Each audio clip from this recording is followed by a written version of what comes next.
Hey guys, Janice Vaughn, letting your light shine. Thank you all so much for joining me.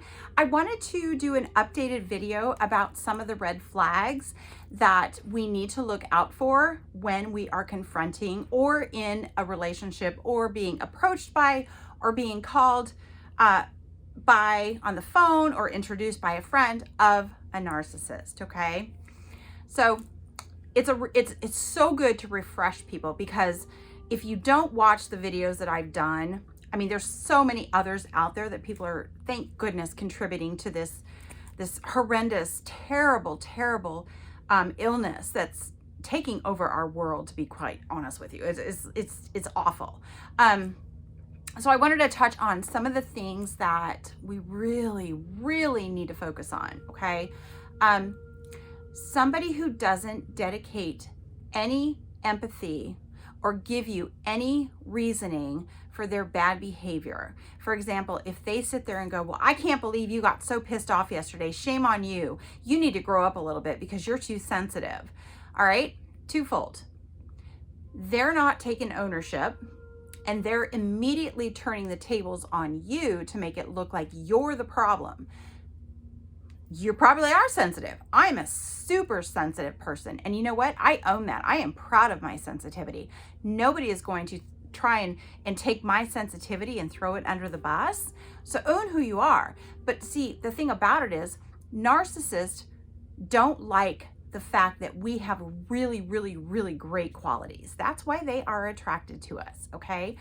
So what they're going to do is they're going to immediately call out their flaws, not our flaws, their flaws in us. Like I said, you're too sensitive. Well, you don't like people that are sensitive because you don't know how to be sensitive. You don't like people who have a good attitude because you have such a bad attitude. So when people say things in life about what they really don't like, what they're doing is telling you a story about what they really and truly don't like within themselves. They don't like it.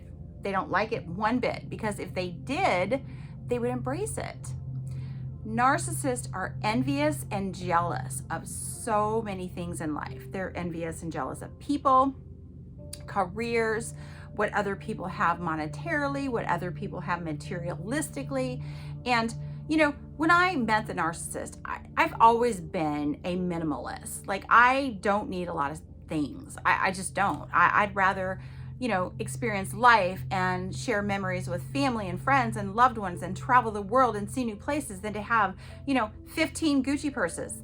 I don't really care. Like, who cares? I can't take that stuff with me, but I can sure take memories, and I can take, you know, family things that we did together. So I was always a minimalist, and he couldn't stand the fact, because everything that he had told me about growing up, he had to have the nicest car, he had to have the biggest job, and he had to brag about how much money he made and all this stuff. And, you know, it's really sad to me, the amount of, you know, people out in our world today who are so insecure. They're so insecure. You know, you should never, ever be jealous of anybody, because all you're doing is making yourself miserable. Why are you jealous? Be happy for them, because if you are genuinely happy and loving and accepting of others' accomplishments, that's going to come back on you 100-fold. Whereas if you're jealous and envious, you're basically putting out that negative energy out there, and it's going to come back to you in negative ways. Hence the reason you're always going to be miserable. Narcissists are never happy because they don't know how to be happy. They don't have a clue how to be happy. And that's what's so sad, because I think as the people that narcissists are attracted to, empaths, sensitive people, loving, kind, generous, you know, just giving people, I think they're attracted to that because they don't know how to be that way. They don't. And it's sad because, you know, regardless of how somebody is raised, how somebody is brought up, who their friends are, we're adults. We get to wake up every single day and make a choice. Do we get to do A, B, C, and D, or are we gonna wake up and go, you know what? My life has not been working the way that I really want it to, so I need to make some changes. And you know what? Today is the first day of the rest of my life. So I'm going to make some changes. But a narcissist won't do that. What they're going to do is they're going to blame you for all your accomplishments that you worked so hard to do. You're the one that went to school. You're the one that worked, extra overtime hours. You're the one that focused on getting your credit score higher, or whatever the case may be. They don't. They just want to sugarcoat everything they do and ride the coattails of the people they're envious of. It's a crazy cycle. It's like, as I said that, like, ride the coattails, reminds me of like a snake. And they are. They're snakes. Narcissists are freaking snakes. Yes, they are. And they don't want to do the hard work. But they will be the first people to sit there and go, my wife, my girlfriend, my husband, my boyfriend, my significant other, my this, my that. They will be so proud to say what you did, but when they're around people, but when you're back at home, they're gonna nitpick and tell you how horrible all of the things that you're doing is. I dealt with that. I mean, he would gloat on me and say, you know what? She's a great paralegal. She has a passion at heart. She does such a great job for her clients. And then he would turn around and go, you know what? You suck. You don't know what you're doing. You should let me, draft that for you. And I'm sitting here going, draft what? Like, what do you know about family stuff in court? You don't.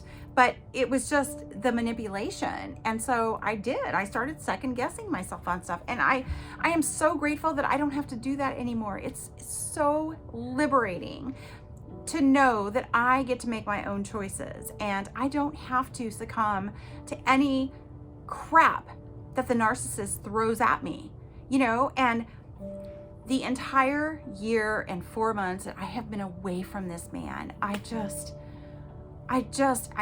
going to keep saying it. It is so peaceful. It is so wonderful.